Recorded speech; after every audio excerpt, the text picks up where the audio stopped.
देश की सबसे बड़ी मेडिकल प्रवेश परीक्षा नीट 2026 को लेकर सामने आए कथित पेपर लीक मामले में जांच एजेंसियों को बड़ा सुराग मिला है।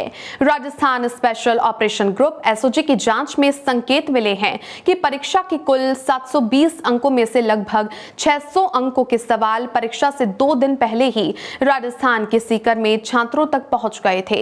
शुरुआती जांच में इस पूरे नेटवर्क का कनेक्शन केरल से जुड़ता हुआ दिखाई दे रहा है, जिससे मामले की गंभीरता और बढ़ गई है। दरअसल 3 मई को नीट यूजी 2026 की परीक्षा हुई थी।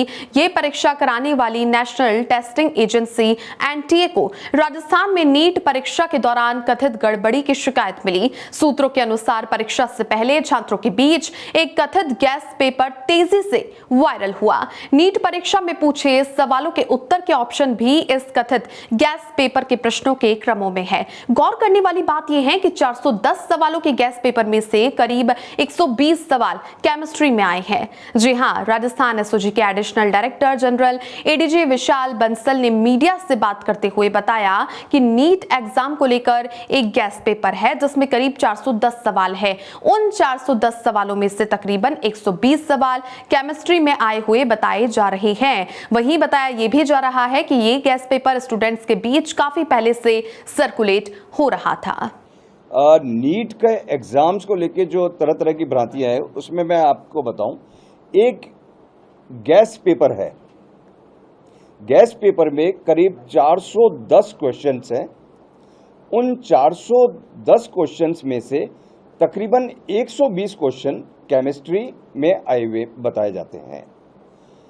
वो गैस पेपर इन लोगों के बीच में, इन बच्चों के बीच में आज से नहीं, वो काफ़ी एग्ज़ाम के करीब 15 दिन पहले, महीना भर पहले तक उनके पास में ये आ रखा था। जैसे किसी ई मित्रा पे किसी ने फोटोकॉपी कराई तो ई मित्रा वाला ने आगे उसको फोटोकॉपी को आगे देना शुरू किया। तो हमारी जांच इस गैस पेपर के बेसिस के ऊपर जो चीटिंग हो रही है या किसी प्रकार का क्या कोई क्राइम हो रहा है उसके ऊपर केंद्रित है कि हम उसकी देखें।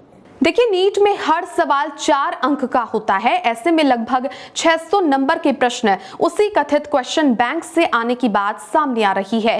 किसी गैस पेपर से कुछ सवाल मैच होना सामान्य बात हो सकती है, लेकिन इतनी बड़ी संख्या में प्रश्नों का मिलना बेहद असामान्य है, खासकर उस परीक्षा में जहां एक एक छात्र की रैंक और मेडिकल कॉलेज तय करता है। सूत्रों के हवाले से पता चला है कि गैस पेपर परीक्षा से 2 दिन पहले 5 लाख रुपए में बिका, लेकिन परीक्षा से एक रात पहले इसकी कीमत 30 हजार रुपए हो गई थी। जांच से जुड़े सूत्रों के मुताबिक कथित क्वेश्चन बैंक का लिंक चूरू के एक युवक से जुड़ रहा है, जो कि फिलहाल केरल के एक मेडिकल कॉलेज में एमबीबीएस की पढ़ाई कर रहा है। उसने 1 मई को ये सवाल सीकर में अपने एक दोस्त को भेजे थे। इसके बाद ये डॉक्यूमेंट एक पीजी संचालक तक पहुंचा और वहां रहने वाले छात्रों, करियर काउंसलर्स और अन्य स्टूडेंट्स के बीच में तेजी से फैलता चला गया। SOG social media chat, call details और इंस्टेंट मैसेजिंग ऐप से जुड़े हर लिंक को खंगाल रही है। सबसे बड़ा सवाल यही है कि क्या ये केवल एक गैस पेपर था या फिर वास्तव में परीक्षा से पहले प्रश्न पत्र का हिस्सा लीक हुआ था। जांच में यह भी सामने आया है कि कथित क्वेश्चन बैंक केवल व्हाट्सएप तक सीमित नहीं था। कई end to end encrypted messaging apps के जरिए भी इसे शेयर किए जाने के संकेत मिले हैं। कुछ चैट्स में फॉरवर्डेड मैनी टाइम्स का टैग दिखाई दिया, जिससे अंदाजा लगाया जा रहा है कि ये बड़ी संख्या में लोगों तक पहुंचा। एसओजी इस एंगल पर भी जांच कर रही है। पूरे मामले में सीकर का एक पीजी संचालक भी जांच एजेंसी के रडार पर आ गया।